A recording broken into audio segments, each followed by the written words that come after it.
So welcome back to another video today. So what I'm going to be doing is I wanted to try a tricolor or three color star. So what I did was I made a tiger tail mix for the primer for the first part. I'm going to be using also a green mix that I made, and then also a red.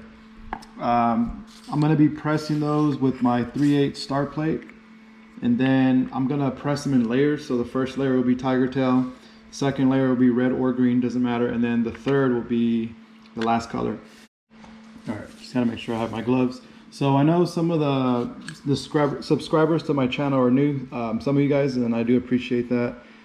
So this is my 3/8 star plate. I'm not sure if you went back on any of my videos to see it, but this is a 3/8 star plate. I got it from Woody's, and it works really good for what I need. Now I do have 3-inch shells that I'm going to be making, so I may upgrade to a 1/2 inch or just keep the 3/8 and just make a ton more stars. But anyways, first we're going to start off with our tiger tail mix. I'm going to put them in the baggie so that I can add some moisture to it, and then kind of make them a little bit damp, so it'll kind of help with the process of pressing the star. And then I'm going to do some red. Now if you're interested in any of these colors that I've made, just go through my channel. You'll see videos where I've posted the colored stars. You can see the testing and all that too. So this video is not going to cover how to make it because I've already done that. And then last will be the green. I'll add it in here.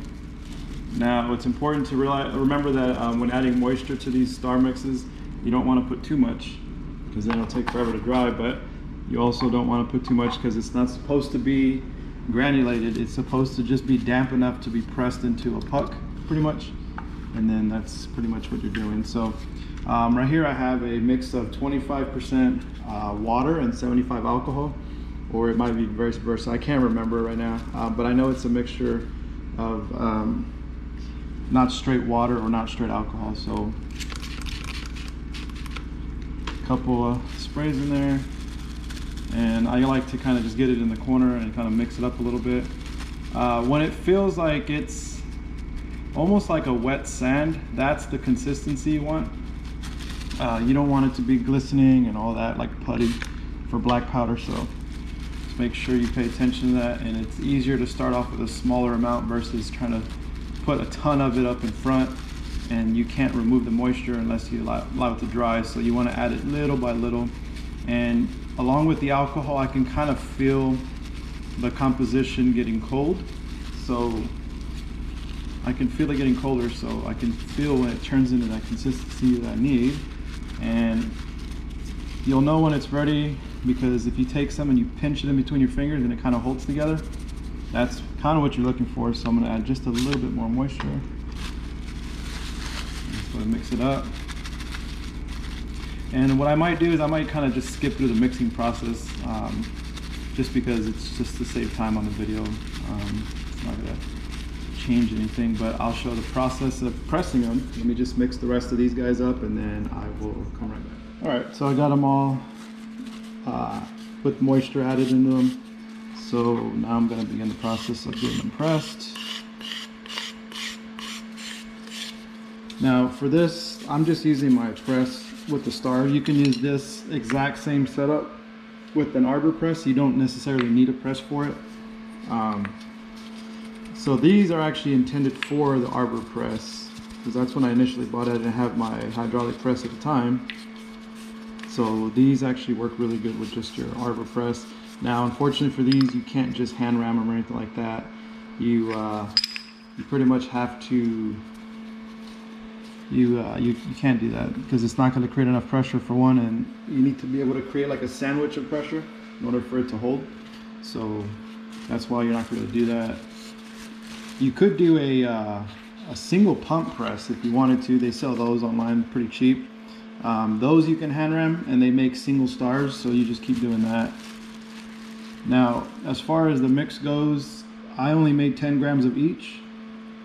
So the compositions are all 10 grams, but when it comes to putting the star mix in here, I don't know exactly how much you're supposed to put in for each one to make a perfect tricolor star. You know, that's just going to be trial and error pretty much. But if it all fits in here, I could just do all 10 grams in each stage or each layer, and that'll work out. But usually with this, it's 100 grams. You make a pretty good amount of stars. So I'm going to see if I can just put all 10 grams in and see how that star comes out. Because you can actually take the pins and press the wet stars just a little bit to kind of compact them, and that kind of gives you a base. Now the reason why I'm doing this type of star with the tiger tail is because the tiger tail acts as a primer for the colored star. So once the tiger tail is ignited, next I'm going to put a little bit of this in here, which I want to say is a green. I can kind of feel that it's not too wet, but it's a good amount of moisture in there, so it's going to be a little bit hard for me to spread this evenly, because you can see it's kind of clumped, and that's probably because of the dextrin that's already in there. So I'm going to see if I can attempt to do that. I may have put a little bit too much in there. Usually I don't, but because it's such a small amount, you know, 10 grams isn't really a lot. So try to evenly spread it out.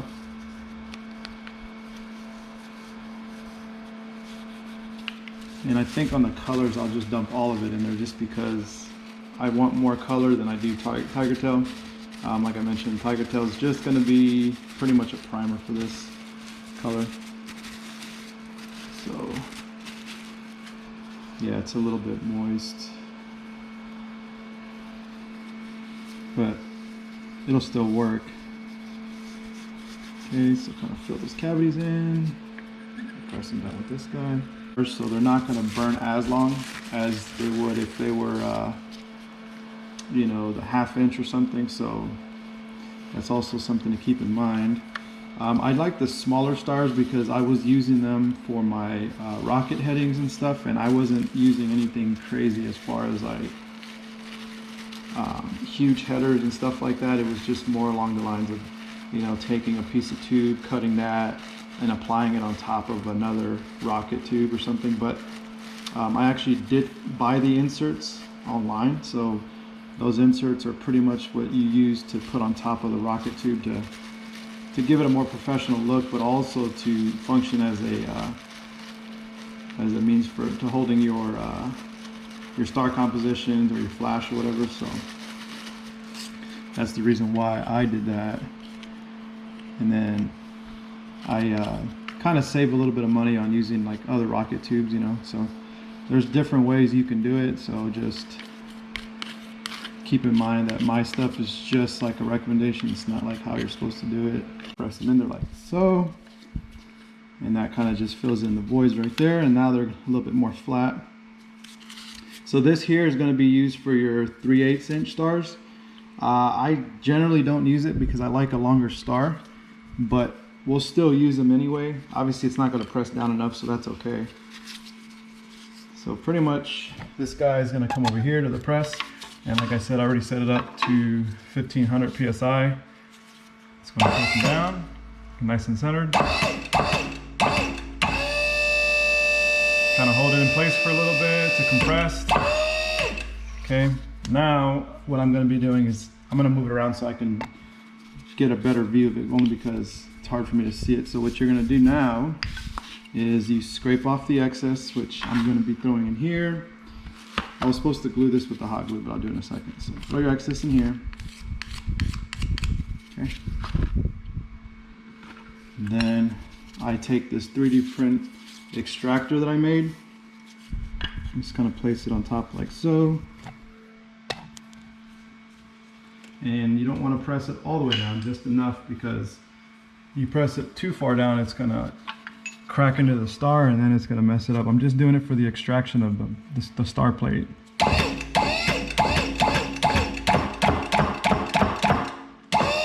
Okay, that should be enough.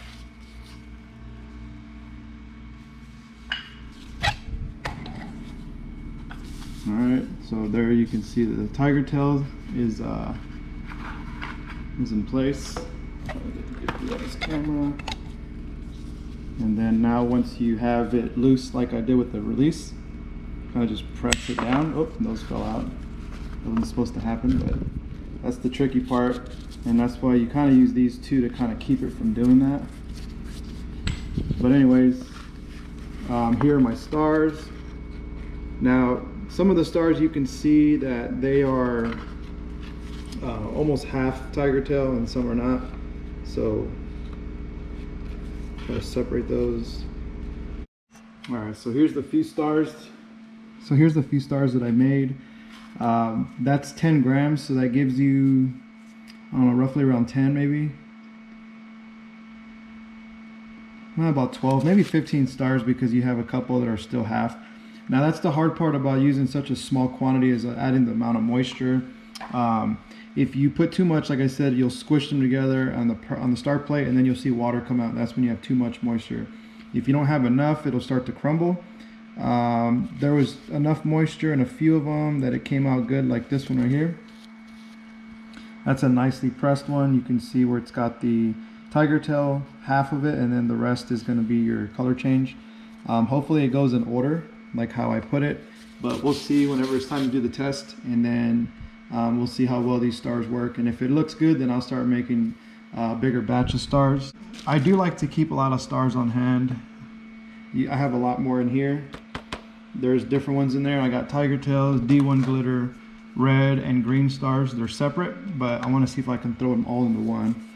So anyways, that's it for now. Just stay tuned for my my demo video.